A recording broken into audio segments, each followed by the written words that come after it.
கண்ணன் தொட தன்னை தந்தாள் பூம்பாவை பூம்பாவை என்னென்னவோ நெஞ்சில் கொண்டாள் பேராசை பேராசை சந்திக்கின்ற சந்தர்ப்பம் சின்ன பெண்ணின் விண்ணப்பம்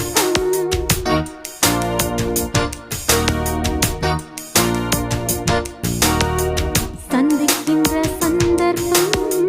சின்ன பெண்ணின் விண்ணப்பம் நீ கேட்க வேண்டுமோ இலக்கணம் பார்க்காது ஓர் பாடக்கூற இடைவெளி தோன்றாது ஓர் ஜோடி சேர என்ன வேகம் என்ன தாகம் ஒரு காவல் தாண்ட கூடுமோ ராஜனோடு ராணி வந்து சேரும்